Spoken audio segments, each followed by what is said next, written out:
బ్రాహ్మణ సమాఖ్య ఆధ్వర్యంలో జరుగుతున్నటువంటి ఈ కార్యక్రమానికి ముఖ్య అతిథులుగా విచ్చేసినటువంటి సోదరులు నెల్లూరు సిటీ శాసనసభ్యులు అనిల్ కుమార్ యాదవ్ గారు,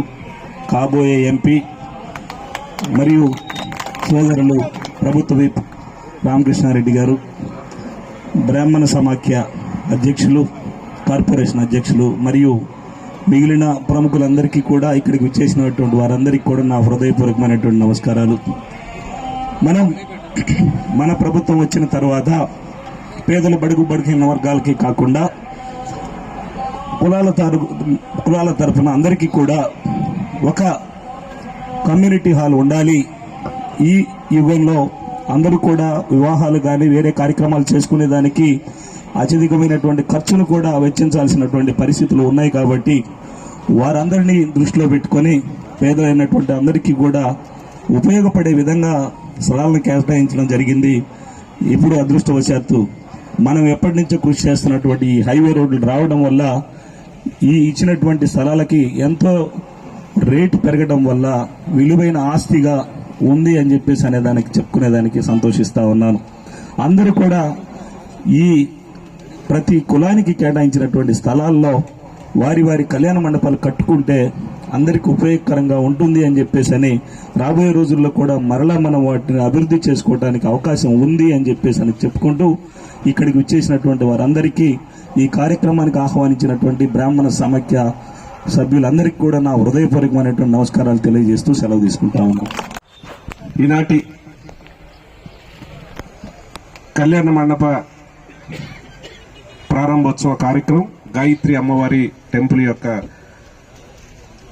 ప్రతిష్ట కార్యక్రమానికి ముఖ్య అతిథులుగా విచ్చేసిన పెద్దలు, మన పార్టీ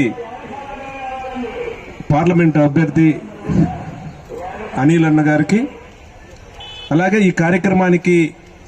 ముఖ్య అతిథులుగా విచ్చేసిన రాష్ట్ర బ్రాహ్మణ కార్పొరేషన్ చైర్పర్సన్ పెద్దలు కామేశ్వరరావు గారికి, అలాగే పల్నాడు జిల్లా బ్రాహ్మణ కార్పొరేషన్ అధ్యక్షులు ప్రసాద్ గారికి, అలాగే ఈ కార్యక్రమానికి ముఖ్య అతిథులుగా విచ్చేసిన పెద్దలు మిత్రులు ఆంజనేయ శర్మ గారికి, అలాగే మిత్రులు నర్సరావుపేట నుంచి ప్రత్యేక అతిథులుగా వచ్చేసిన మిత్రులు పురుషోత్తం గారికి, అలాగే మిత్రులు శివకృష్ణ ప్రసాద్ గారికి, ఇక్కడున్న బ్రాహ్మణ పెద్దలకు, మిత్రులకు, ఈ కార్యక్రమాన్ని మొదటి నుంచి కూడా పర్యవేక్షణ చేస్తూ ఈ యొక్క కళ్యాణ మండపానికి ఇక్కడి దాకా తీసుకొచ్చిన మిత్రులు శ్రీనివాస్ శర్మ గారికి, అందరికీ కూడా నేను హృదయపూర్వకంగా ధన్యవాదాలు తెలియజేస్తా ఉన్నాను. ఈరోజు శుభసూచకంగా మొదటిగా ఇక్కడ మన మాచర్ల నియోజకవర్గం ఏర్పడిన దరిదాపుగా 50 సంవత్సరాల నుంచి కూడా ఏ కులాలకు సంబంధించి కూడా ప్రత్యేకమైన కళ్యాణ మండపాలు లేని పరిస్థితి. 2009లో మొదటిసారి నేను శాసనసభ్యుగా ఎన్నికైనప్పుడు బ్రాహ్మణుల సమావేశం, ఒక చిన్న సమావేశం ఏర్పాటు చేయి అన్నా, ఎప్పుడైనా సరే మాకు ఒక కళ్యాణ మండపం కావాలి, మాకు ఏర్పాటు చేయండి అని కూడా ఆ రోజు అడగడం జరిగింది. కాలక్రమేణా మనం ఎమ్మెల్యేగా ఉన్నా కానీ ఇవి సమకూర్చే అవకాశం రాని పరిస్థితి. కానీ ఈరోజు జగనన్న నాయకత్వంలో మనం అధికారంలోకి వచ్చిన తర్వాత ఆనాడు ఏదైతే మాట ఇచ్చామో ఈరోజు మాచర్ల పట్టణంలో ఉండే బ్రాహ్మణ పెద్దలందరికీ కూడా ఈరోజు గర్వంగా కూడా చెప్పగలం. ఈరోజు దరిదాపుకు 2 కోట్ల రూపాయలు విలువ చేసే స్థలాన్ని వాళ్ళకి ఇప్పించడమే కాకుండా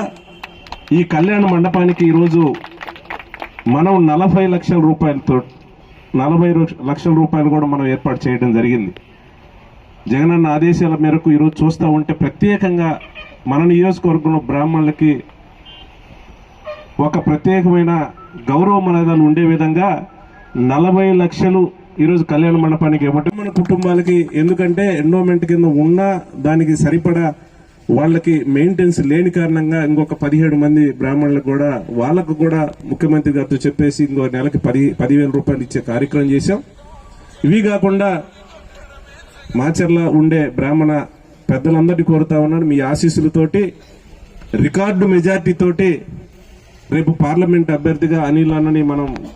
గెలిపించుకున్నట్టయితే ఖచ్చితంగా ఆయన ఫండ్ నుంచి పైన ఇంకొక స్టే వేయడానికి కూడా ఖచ్చితంగా అనిల్ అన్న అడిగి ఫండ్ తీసుకొని కూడా మనం ఇంకొక స్టేర్ ఏర్పాటు చేసే కార్యక్రమం ఖచ్చితంగా చేద్దాం. మీ అందరి ఆశీస్సులు జగన్మోహన్ రెడ్డి గారికి ఇవ్వాలని కూడా మనస్ఫూర్తిగా కోరుకుంటూ, ఇవే కాదు ఏవైతే ఇచ్చామో ఇంకా రాబోయే రోజుల్లో ఖచ్చితంగా మా వంతుగా మీ యొక్క గాయత్రి సేవా సంఘం తరఫున ఏవైతే పెద్దలు ఉన్నారో మీ కోరిక మేరకు అన్ని విధాలా కూడా మేము అండదండగా ఉంటామని, అన్ని విధాల సహాయ సహకారాలు అందిస్తామని సందర్భంగా తెలియజేసుకుంటూ, వివిధ ప్రాంతాల నుంచి ఈరోజు ఈ యొక్క కళ్యాణ మండప ప్రారంభోత్సవ మహోత్సవ కార్యక్రమానికి గాయత్రి అమ్మవారి టెంపుల్ యొక్క ప్రతిష్ట కార్యక్రమానికి వచ్చేసిన అందరికీ కూడా పేరు పేరున కూడా ధన్యవాదాలు తెలియజేసుకుంటూ సెలవు తీసుకుంటాం. Thank you.